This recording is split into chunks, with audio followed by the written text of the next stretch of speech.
Assalamualaikum warahmatullahi wabarakatuh. Perkenalkan, kami dari kelompok 4 akan mempresentasikan hasil diskusi kami mengenai keanekaragaman vegetasi, di mana anggota dari kelompok 4 yaitu saya sendiri Lisanul Fatri sebagai moderator dan Afadia Delnanda sebagai pemateri. Langsung saja kita masuk kepada materi yang pertama yaitu mengenai keanekaragaman gen. Keanekaragaman gen adalah perbedaan atau variasi gen yang terdapat dalam satu spesies makhluk hidup. Contohnya, buah durian yang memiliki kulit tebal, kulit tipis, dagingnya tebal, berdaging buah tipis, biji besar atau biji kecil. Demikian pula dengan buah pisang yang mempunyai ukuran, warna, bentuk, dan tekstur serta rasa daging buah yang tidak sama dengan pisang lainnya. Contoh keanekaragaman tingkat gen yaitu pada mangga. Mangga memiliki keanekaragaman hayati tingkat gen. Bagi yang suka makan mangga, tentu akan mengenal beberapa ragam jenis mangga seperti mangga mamalagi, mangga golek, mangga gadung, mangga arum manis, atau mangga apel. Dari sisi buahnya, mangga-mangga tersebut memiliki rasa dan tekstur yang berbeda-beda. Begitupun dari segi penampilan fisik tanamannya. Seperti yang terlihat pada gambar di samping. Selanjutnya yaitu ada keanekaragaman spesies cacing. Keanekaragaman jenis yang lebih tinggi umumnya dapat ditemukan di suatu tempat yang jauh dari kehidupan manusia. Semisal di hutan. Di hutan terdapat jenis hewan dan tumbuhan yang lebih banyak dibandingkan dengan di kebun atau di sawah. Perbedaan dari berbagai spesies makhluk hidup di suatu tempat disebut keanekaragaman spesies. Dan dapat dilihat pada di gambar di samping yaitu ada beberapa keanekaragaman spesies tumbuhan dan hewan. Selanjutnya yaitu ada keanekaragaman populasi. Di alam, sekitar banyak dijumpai berbagai macam kelompok makhluk hidup yang sejenis, antara lain seperti kelompok-kelompok manusia, kelinci, tanaman padi, pohon mangga, dan lain-lain. Dalam biologi, kelompok individu makhluk hidup yang sejenis itu disebut dengan populasi, atau populasi berasal dari bahasa Latin populus, rakyat, penduduk. Apabila kita berbicara tentang populasi makhluk hidup, kita harus menyebutkan nama jenis individu makhluk hidup yang merupakan anggota populasi itu, dan kita membatasi mengenai waktu dan tempatnya. Misalnya, yang pertama itu seperti populasi burung gereja dalam bulan Agustus 1990 di Bogor. Populasi murid sekolah dasar dalam tahun 1980 di Jakarta, dan populasi karet di daerah Priangan. Sebagai contoh antara kelompok keledai dan kelompok kuda, di dalam masing-masing kelompok baik keledai maupun kuda masing-masing punya unsur-unsur keserupaan. Tetapi antara kelompok keledai dengan kelompok kuda terdapat perbedaan, yaitu tubuh keledai lebih kecil dibandingkan tubuh kuda. Telinga keledai lebih panjang daripada telinga kuda. Surai dari ekor keledai lebih pendek daripada surai dan dari ekor kuda. Suara keledai berbeda dengan suara kuda. Ciri-ciri khusus setiap populasi makhluk hidup inilah yang menyebabkan populasi makhluk hidup itu berbeda antara satu dengan yang lain. Dan ini pula lah yang menunjukkan kepada kita akan adanya keanekaragaman populasi makhluk hidup di dunia ini. Dan spesies merupakan unit populasi yang bermakna. Sekian materi dari saya. Materi selanjutnya akan dilanjutkan oleh Afadia Delnanda. Kepada Afadia Delnanda dipersilahkan. Baiklah, materi selanjutnya yaitu keanekaragaman ekosistem. Keanekaragaman ekosistem ini merupakan penggabungan dari setiap unit biosistem yang melibatkan interaksi timbal balik antara organisme dan lingkungan fisik, sehingga aliran energi menuju kepada suatu struktur biotik tertentu dan terjadi suatu siklus materi dan anorganisme. Matahari sebagai sumber dari semua energi yang ada. Di bumi ini ada dua macam ekosistem, yaitu ekosistem buatan dan ekosistem alami. Secara garis besar, ekosistem alami ini terbagi menjadi ekosistem darat dan ekosistem perairan. Pada ekosistem perairan dibagikan pula yaitu ekosistem air tawar dan ekosistem air laut. Yang pertama yaitu ekosistem darat atau terestrial, merupakan ekosistem yang lingkungan fisiknya berupa daratan. Berdasarkan garis geografis, ekosistem darat sebagai berikut. Yang pertama ada bioma gurun. Gurun pasir umumnya terdapat di daerah yang mempunyai curah hujan dari 10 inci atau kadang-kadang di daerah dengan curah hujan lebih besar tersebar sangat tidak merata. Kelangkaan hujan ini di daerah pakai subtropika yang daerah tidak hujannya tidak teratur, umumnya kualitas tanah dan sistem penyaluran yang kurang baik. Jenis rumput ini memiliki ketinggian hingga 3,5 meter. Ini terbilang tinggi, yakni bisa mencapai 2000 mm per tahun. Hutan ini bisa dibilang tidak pernah mengalami musim kering karena hutan ini selalu mendapatkan curah hujan yang cukup selama 1 tahun.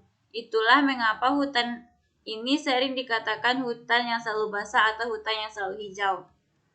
Selanjutnya bioma tundra. Bioma ini terdapat di daerah luas berupa dataran tanpa pohon dan terdapat di sekitar kutub utara dan sebagian kutub selatan. Terbentuknya tundra dikarenakan lingkungan alam yang gelap dalam jangka waktu yang lama, disebabkan oleh tidak terjangkaunya matahari untuk menyinari tempat tersebut. Selanjutnya ada bioma taiga, sebuah ekosistem yang terletak di dalam hutan yang terdapat satu jenis pohon saja. Bioma taiga ini terletak pada wilayah subtropis. Selanjutnya yaitu bioma karst. Karst adalah sebuah bentuk permukaan bumi yang umumnya dicirikan dengan adanya depresi tertutup atau closed depression, drainage, permukaan, dan gua. Daerah ini dibentuk oleh pelarutan batuan, kebanyakan batu gamping. Karst memiliki daerahnya berupa cekungan-cekungan, terdapat bukit-bukit kecil. Sungai-sungai yang nampak di permukaan hilang dan terputus ke dalam tanah. Adanya sungai-sungai di bawah permukaan tanah.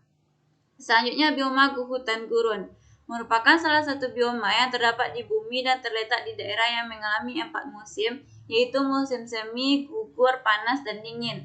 Curah hujannya sepanjang tahun yaitu 750 sampai 1000 mm per tahun. Selanjutnya yaitu ada ekosistem perairan atau akuatik. Ekosistem perairan adalah ekosistem yang komponen abiotiknya sebagian besar terdiri atas air.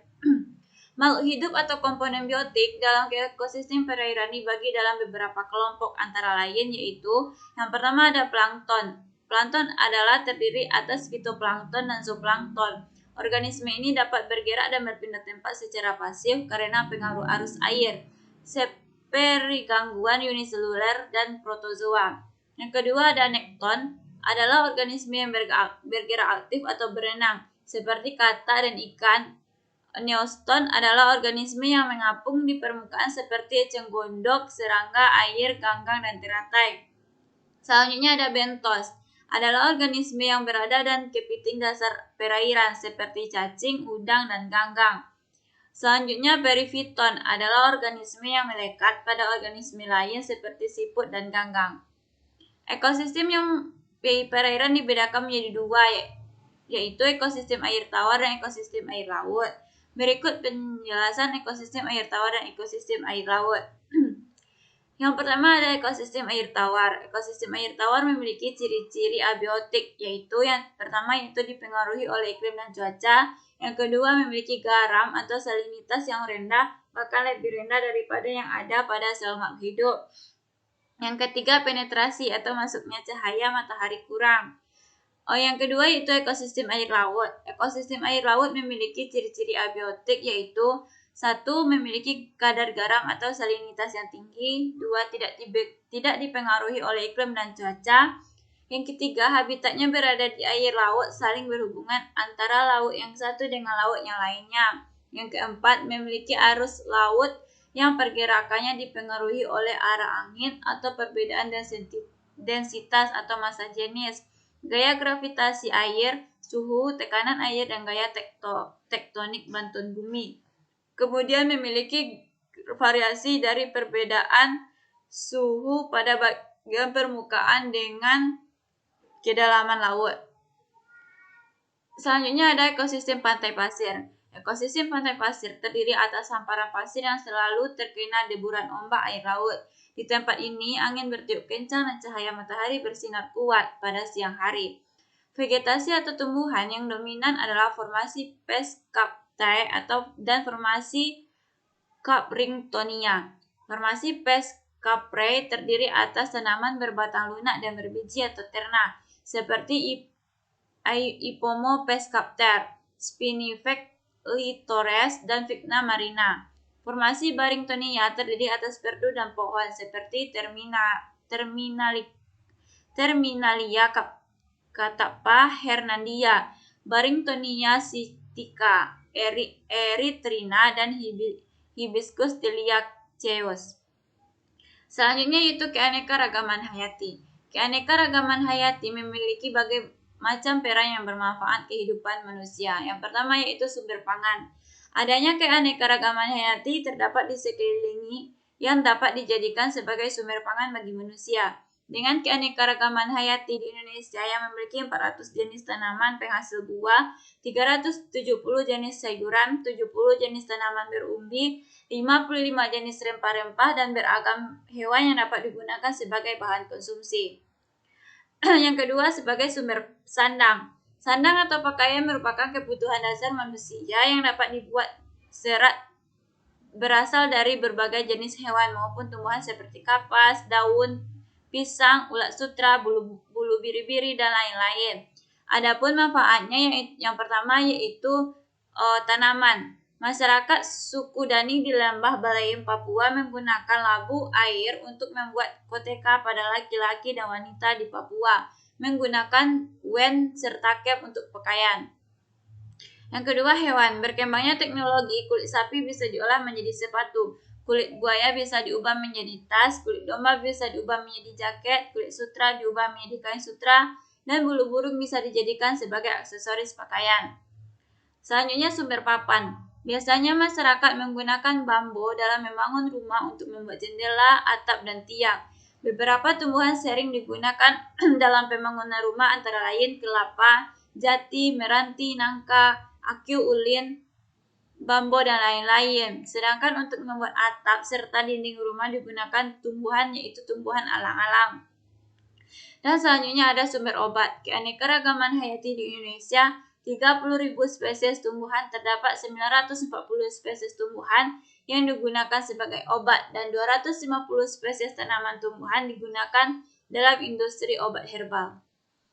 Sekian materi dari kelompok kami, saya kembalikan kepada moderator. Assalamualaikum warahmatullahi wabarakatuh.